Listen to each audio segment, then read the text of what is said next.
Welcome to the Screen the Screener College Basketball Podcast with your hosts, Mike Randle and Gus Kearns. Welcome into the Screen the Screener College Basketball Podcast. We are covering all 357 Division I basketball teams making our way around the country here as we get ready for a college basketball season that is transitioning out of COVID. Still some concerns, but certainly getting fans back in the stands, which we're excited about. And today we have one of the best in the profession, Mike Waters, college basketball writer at Syracuse.com and the Post-Standard. He is the president of the U.S. Basketball Writers Association. Please follow him on Twitter at Mike Waters, SYR for Syracuse. He joins us today to look back at Syracuse Orange and look forward and give us a preview here of one of the top programs in the country. Mike, thanks so much for joining us. How you doing?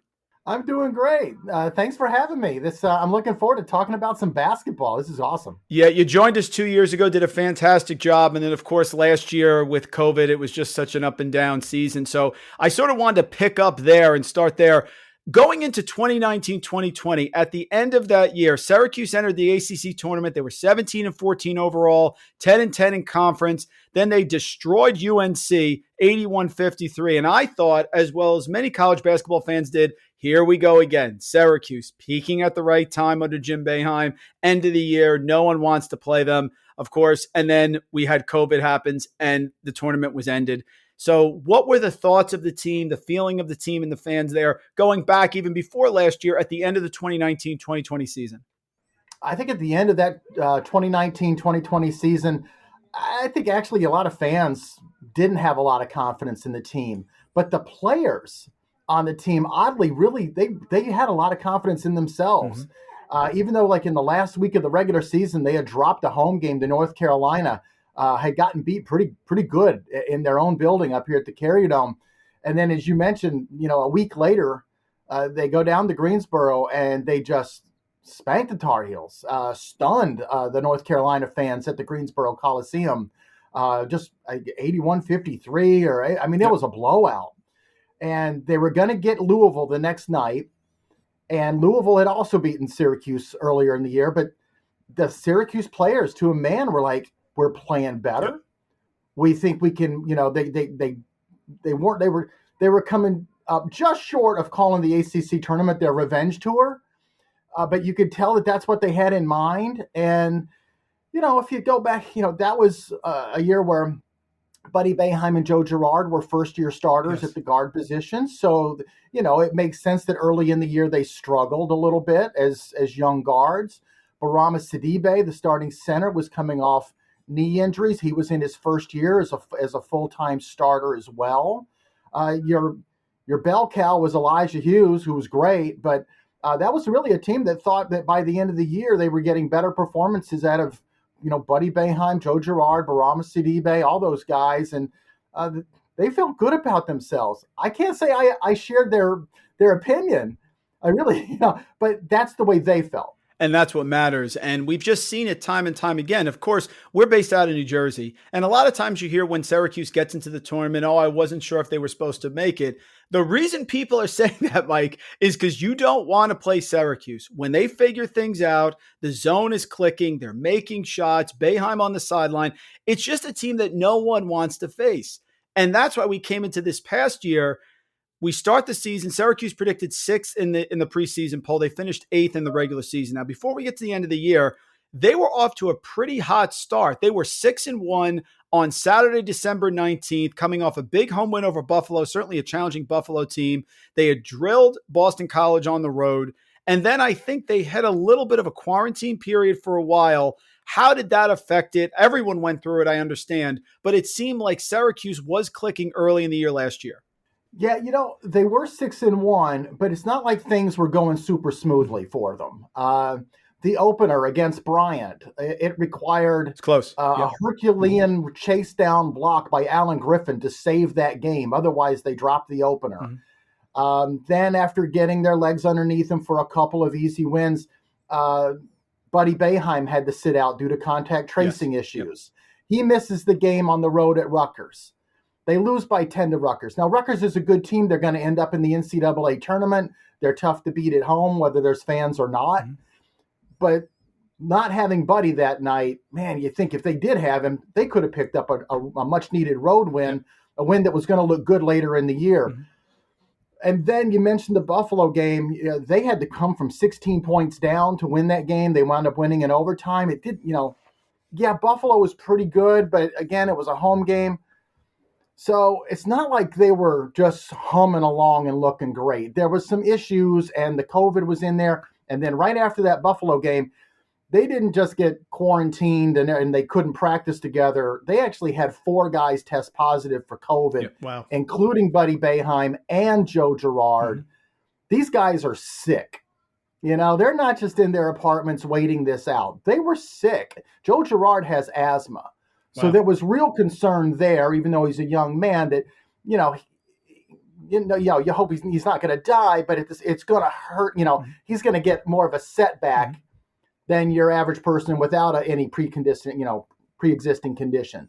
If you look at Buddy and Joe's seasons, they both, by mid-year, are both struggling. Buddy's not shooting the ball well. He's averaging about 12 or 13 points a game. Joe can't get anything going. He's struggling to make threes. And I think it was because they had a preseason stoppage due to COVID. You had Buddy have to sit out in November, December due to contact tracing. Mm-hmm. And then you had the 4 guys that were tested positive. I mean, the team couldn't practice for like 10 days. So, they came off of that COVID and just, to wrap it up quick, their first game after that really long break between games when all those guys had COVID, they had an 18-point lead at home. Remember that game? Absolutely, I watched it. Yep. And they blew it. Their Pitt comes back. It was just a stunning loss at home to a Pitt team that, wasn't that great, right? Mm-hmm. But to show you what kind of effect all the COVID stoppages were having, Syracuse with an 18-point lead, they win that game going away under normal circumstances. Very true. And I got to see Syracuse a lot last year. I remember the Pittsburgh game. That was an ugly one. And then what's interesting, Mike, and this may have been full disclosure result because I had hyped a Syracuse win in this situation, but it didn't work out. They got things going after a while, had the impressive 3-game winning streak away at NC State, then BC at home, then Notre Dame. They're going into Duke. That was obviously a subpar Duke team. I loved Syracuse going into that game. That one sort of threw me off their scent a bit, a full disclosure, because I remember saying, Syracuse, they had the quarantines and the sicknesses early in the year. They're starting to get it together. They have a good balance of talent, good guards. Boeheim starting to get hot. Talk about that Duke game. It was just an odd one. Duke comes home. I thought they could get 4 in a row, and it really was a rough one for the Orange there. Yeah, and it wasn't the best of Duke teams, but it's still Duke at home. Mike Krzyzewski, they got hurt by the bigs in that game, as I recall. Mm-hmm. They just couldn't keep up. They just didn't match up well with what Duke got had. Done early. Couple threes for Duke early. Yep, and then they got behind. Yep. And then the big kid, the freshman, who starts the Williams kid. Mark Williams. Mark Williams.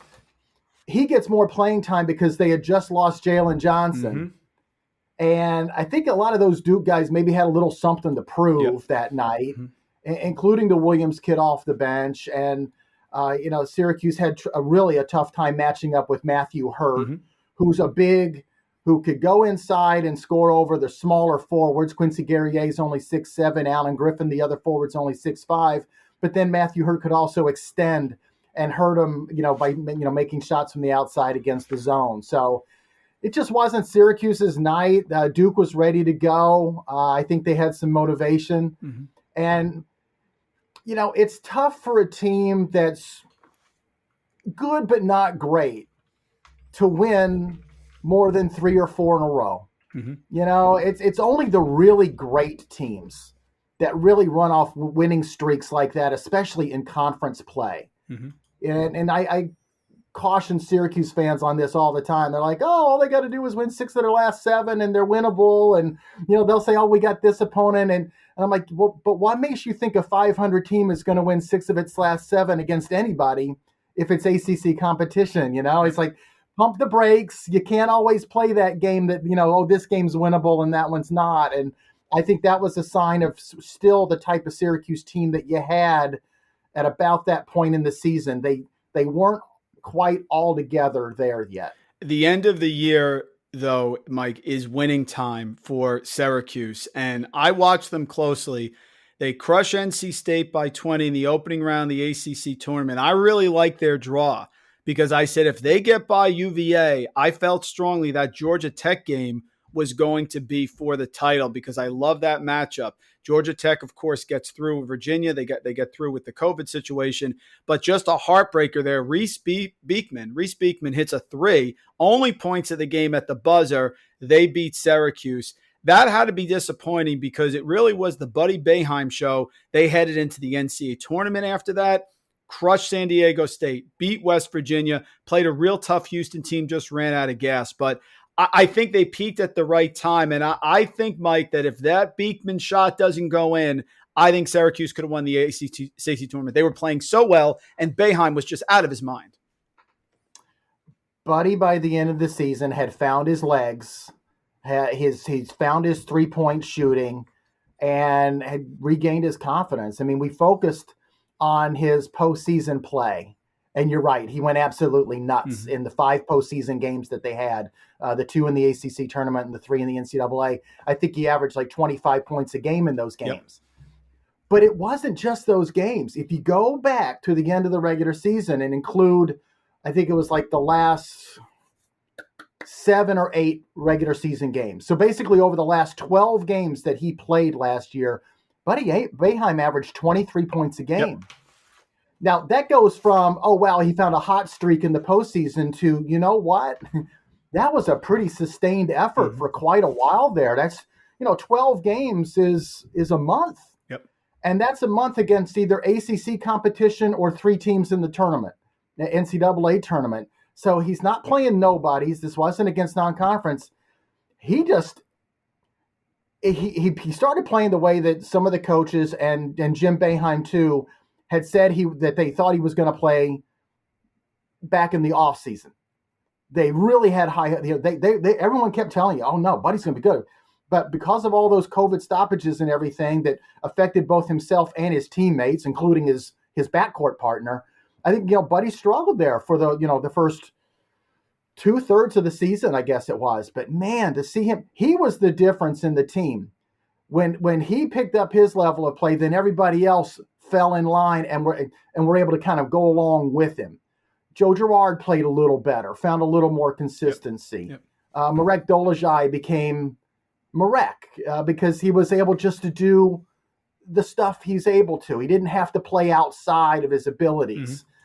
And Quincy Guerrier and Alan Griffin were doing the same. They got some bench help from Kadari Richmond and Robert Braswell, which was great. But man, it was Buddy. And I agree with you. That Virginia game in the ACC tournament, you could tell Syracuse played great against a really good Virginia team. And if it hadn't have been for like 1 or 2 possessions at the very end, that they beat that team and they go on and I don't know if they win the ACC tournament or not, but with a win over Virginia on their resume, they get an even higher seed in the NCAA tournament, no matter what happens in the semifinals of the ACC. And in the NCAA tournament, that San Diego State game, Boeheim went for 30, tremendous. I think it was 7 to 10 from 3-point range. But the West Virginia game, to me, was even more impressive. To me, Boeheim already exploded. So here comes Huggins and the Mountaineers. They're going to have to scheme something against Boeheim. Didn't matter. 25 points, 6 of 13 from deep. Guerrier hit a couple threes in that game as well. And the Houston game, Houston just had, they locked them down. They were tough. They were on the boards. Really was a battle. Was closer than that score indicated, Mike, but really was a great end of the year. Now, we get into the offseason. The transfer portal, of course, is open. And I was a little surprised, and you could fill me in. Kadari Richmond, great freshman, he goes to Seton Hall. Robert Braswell goes to Charlotte. Former 4-star prospect Woody Nelson, he goes to Oak State. Alan Griffin goes to the NBA. Guerrier goes to Oregon. It seems like the transfer portal hit everyone, but it really hit Syracuse hard. I could only find anything on Newton saying that he lost trust with the team. What is the issue there? Is there something more that we're looking at, or is just students taking advantage of opportunities? I think it was a confluence of events that you had good players who just wanted, even if it wasn't more playing time, just wanted a bigger role, wanted their roles to be different. Kadari Richmond played a lot as a freshman, played a key role, and the coaches liked him, and the fans loved him because they saw the difference he could make in a game when he came off the bench, and the defense would get better, or he would be able to drive into the lane and use his height. But I think he looked at Joe Girard and Buddy Boeheim and said, you know what, I'm definitely not going to start. I don't see the role changing enough to make me happy. Okay. So, he left for that reason. That, we'll have to see how it works out for him at Seton Hall. Seton Hall's got a lot of good players too. They do. He's going to have to fight for playing time there. That's correct. Yep. Robert Braswell was a kid who'd been in the program for, more than a couple years. He'd even had a year as a redshirt where he had his shin problems.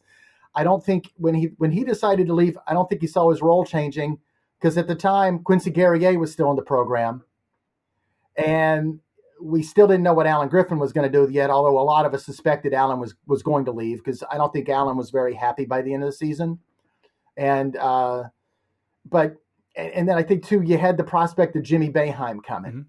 And even though Jimmy hadn't made an announcement or anything yet, I think it was a safe assumption among SU fans and some of these Syracuse players that he is coming. And I think Robert Braswell was like, well, if Quincy Guerrier's back and Jimmy Boeheim's coming, and this freshman Benny Williams, who's a top 30 recruit, is on the way, I'm not starting.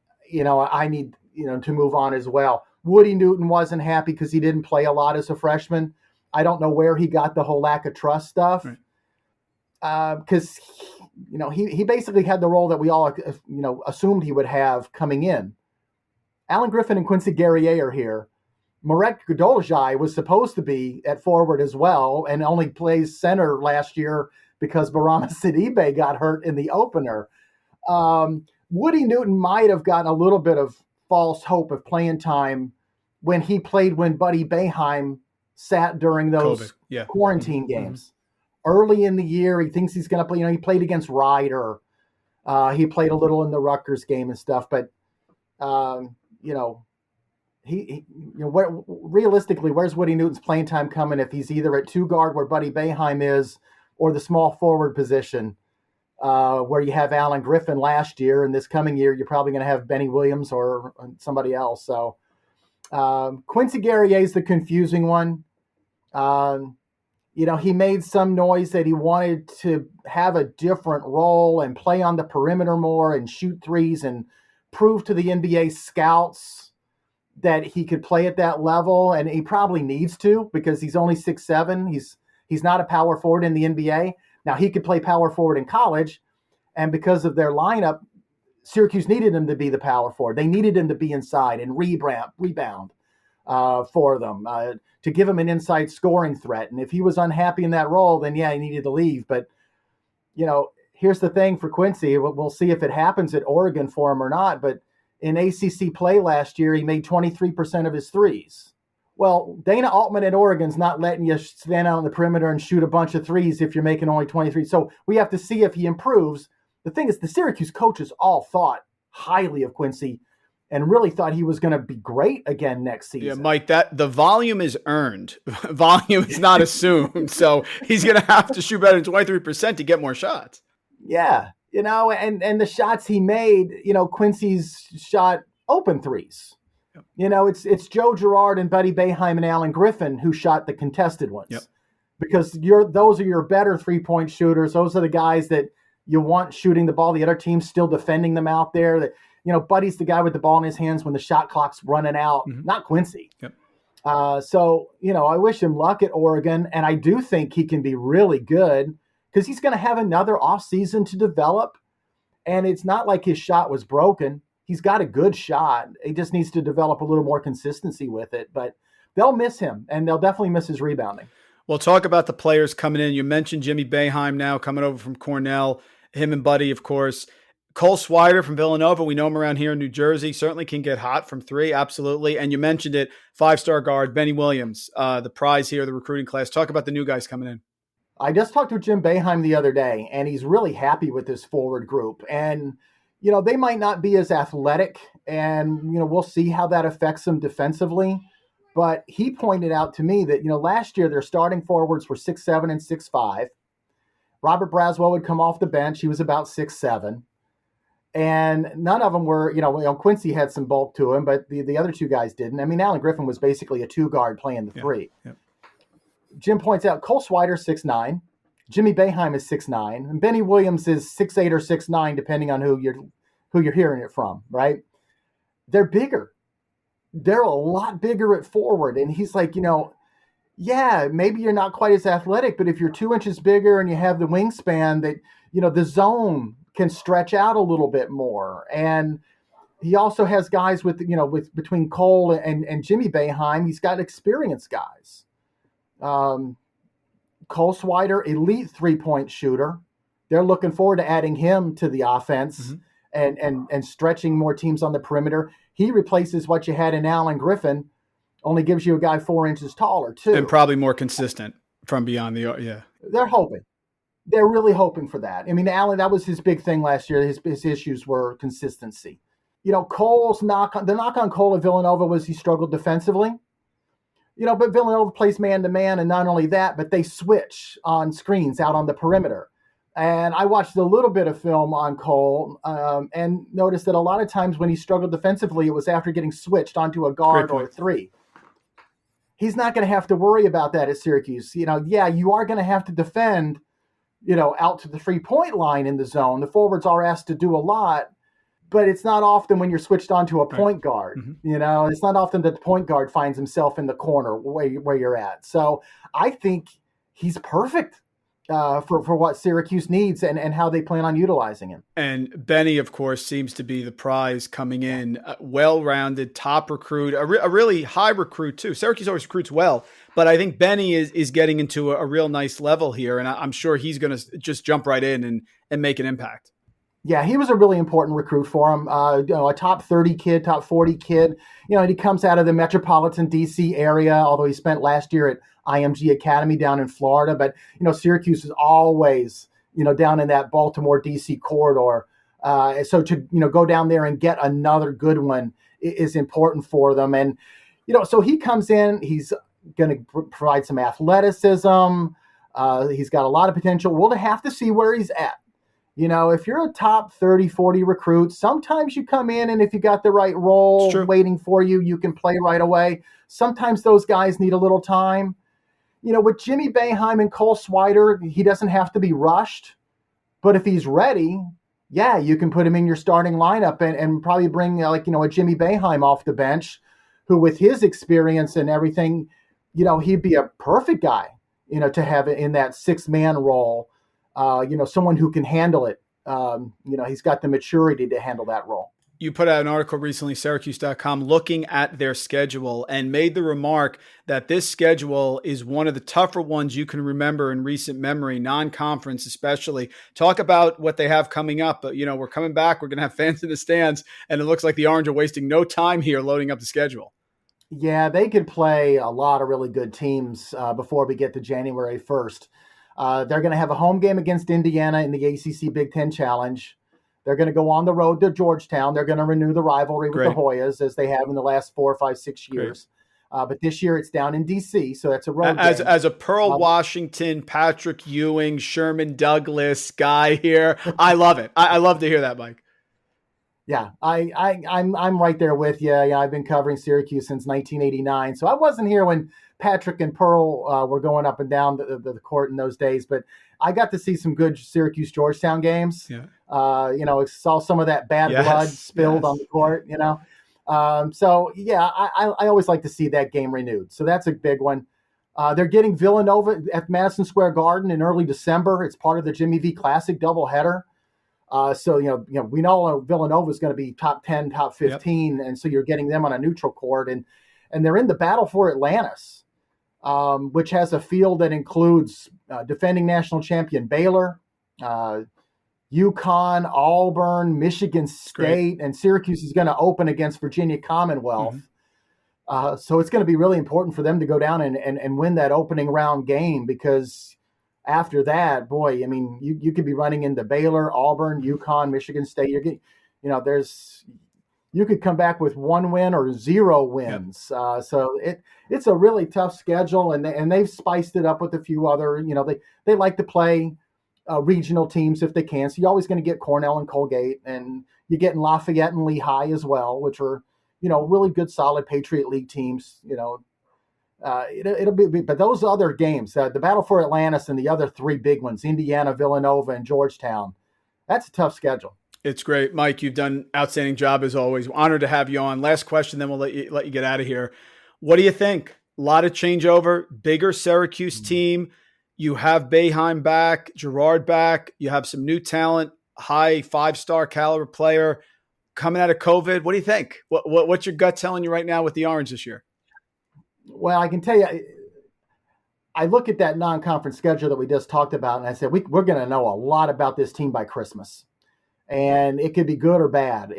If they're able to go down to the Bahamas and win a couple games, if they can beat Indiana at home, then, even if you lose to Villanova at the Garden and drop one on the road to Georgetown, if you go 3-3 in those big major games, well, now you've built already a pretty good resume in your non-conference, provided there's no other surprises.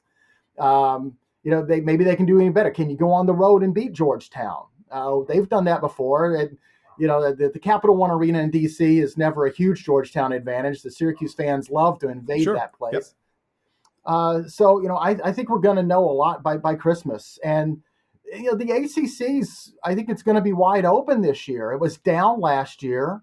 I don't know how far up it's going to be, because I think you lost every single member of the All-ACC first team, and I think you lost everybody but Keve Aluma of Virginia Tech off the second team.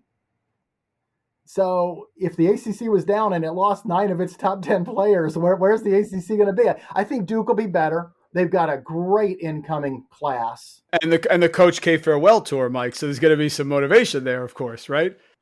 Yes, he's not going to want to go around the league and just accept honors and awards and roses. Right. And he's going to want to go around the league and get one more win in every building he can, including at the Carrier Dome when he comes up here. But I think Syracuse has a chance to finish in the top 4 or 5 in the ACC. Mm-hmm. I don't think they'll be picked there. I think people have a tendency to kind of forget about Syracuse up here. And when they start, especially now that they're in the ACC, and you automatically go to the ACC and you automatically go, okay, Duke, Carolina, and Virginia, and then where do we go, right? I think that could be a mistake this year. Yeah. Everyone's going to focus on the losses of Kadari and Quincy and Allen and everybody, and that's true, but it's also a little dangerous. Don't worry about who they lost. Look at who they had. And again, I just had that conversation with Jim Boeheim the other day, and he likes the new guys, and he notes that he's got experienced new guys with Jimmy Boeheim, Cole Swider. We didn't even mention Symir Torrance, the transfer from Marquette, who basically is going to have to fill Kadari Richmond's role as the backup guard off the bench, and I think he can do it really well. So, and with Buddy Boeheim, a potential first-team preseason All-ACC guy. Yeah. We'll have to see. If it's the Buddy Boeheim we saw over the last 12 games of last season, then if he can come next year and do something even closely approximating that, this is going to be a pretty tough team.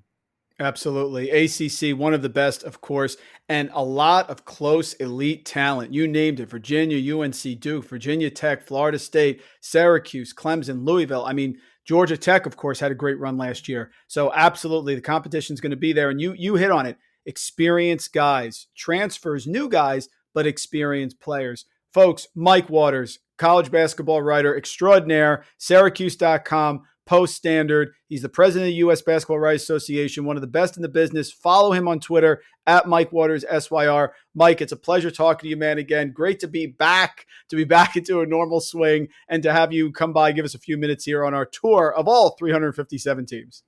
It was a pleasure. I love talking hoops, and this was a great conversation. So you got me fired up already for the season.